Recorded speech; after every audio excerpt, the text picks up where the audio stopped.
Good morning, everyone. It's very bright up here.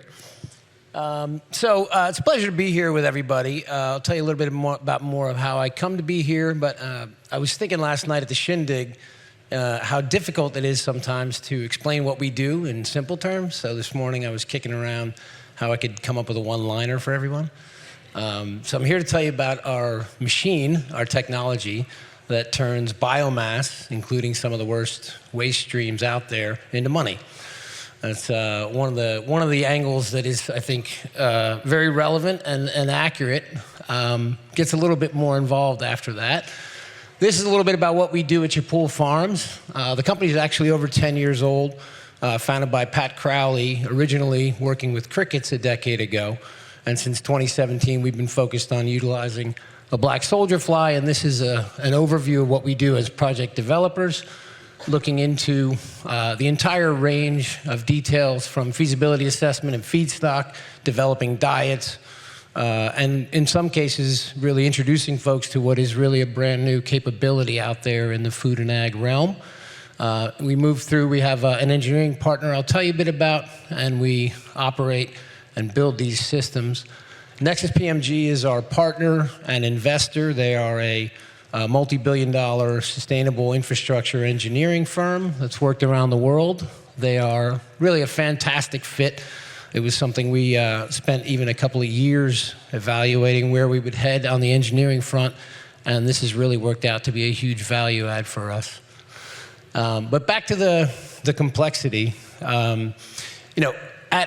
At the simplest level, again, what we really do is a nature-based technology that is a simple process, right? Bugs do what they do in the natural world. We steward that, we harness that, we bring efficiency and engineering excellence to that. And it does get pretty complicated, mostly under the surface. We sort of refer to it as a microbial supply chain that follows everything that we do, from inbound feedstocks to the two main products that we produce, which are insect larvae, i.e. protein, how we process those, then we have frass, which can be applied as a biofertilizer. So for those of you who've never heard of insect ag before, or is sort of the first few sound bites on it, it really is quite simple. Bugs love to eat waste, they thrive on it. It's a natural way to reduce, for example, the 30% input into our landfills in the country, which is quite a problem. But most of you here have probably been battling insects for a long time, certainly the growers out there, and some of you provide solutions for that. And so that's not going to go away, but we hear a lot about biodiversity, and what you're seeing here is a sort of an arcane example that insects are really one of the most successful kingdoms on the planet. And part of the entomology world is recognizing this shift from the pest mentality to really an amazing engine of innovation, potential, again, just efficiencies, waste management here, utilization in food and ag.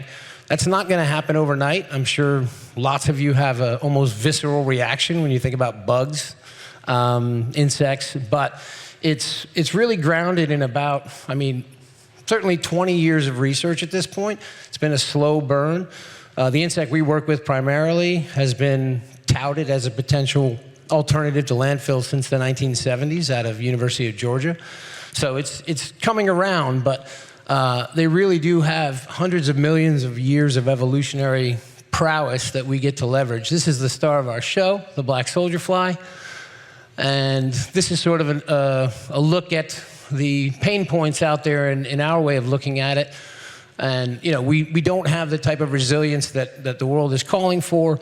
Reinserting insects into the equation closes agricultural loops in numerous ways.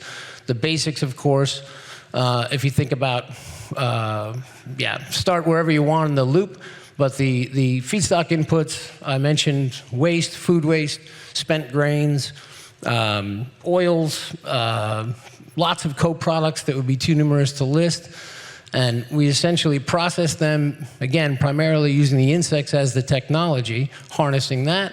And what we get are really premium agricultural products. The proteins are fantastic.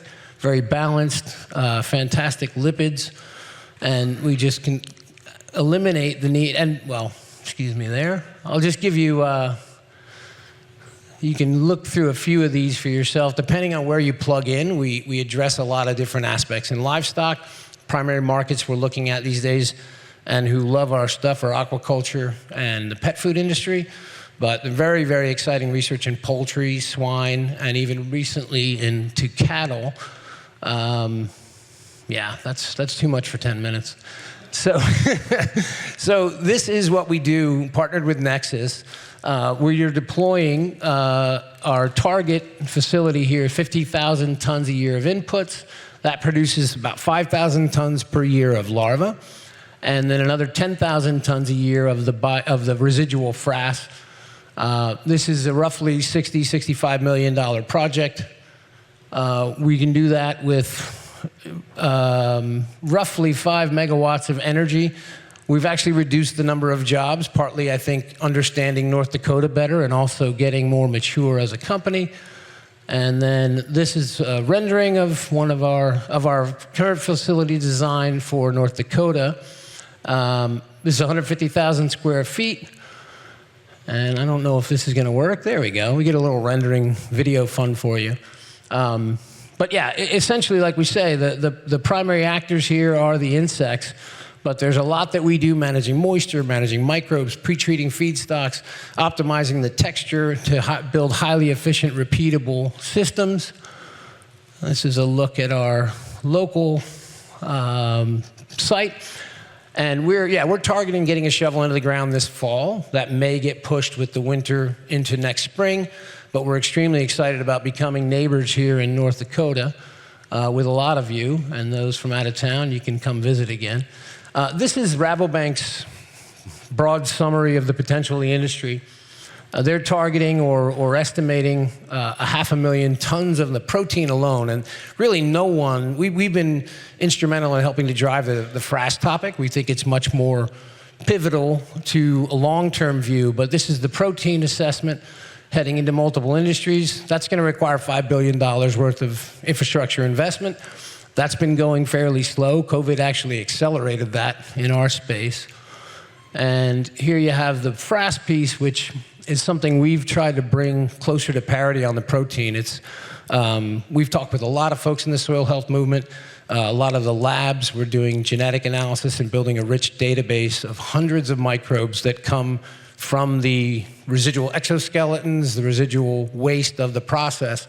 And they have a litany of benefits, plant pathogens, the structures, 65% organic matter. Again, it gets a little detailed, but it's nature's biofertilizer, to bring it back to simple terms. These are some of the more esoteric things that we find in our feed trials. This is a particular coronavirus that plagues poultry. Black soldier fly have shown remarkable ability to reduce that. Believe it or not, someone brought up Clostridium perfringens and necrotic enteritis to me last night, so it happened to be in my slides. This is a $6.5 billion problem in poultry. Black soldier fly can drastically reduce this bacteria, which is the primary suspect in causing necrotic enteritis. Here we have the broad understanding that these may be a viable replacement for antibiotics, different contexts, different animals. But this is, before I go into the research side, just those are a few snippets of this remarkable capability we see in the insect kingdom, particularly in black soldier fly. And the list of microbes and the health benefits, they reduce feather pecking, for example, in poultry, and in swine they reduce tail biting. So we don't understand all of these microbial mechanisms at this point. So there's a lot of research to be done while we have the advantage of a core technology that can solve problems with waste and be immediately relevant to the agricultural community, both on the livestock and on the biofertilizer level. So this is a summary, a couple quotes from Rabobank, but we've helped to launch a National Science Foundation research collaboration. 10? Okay.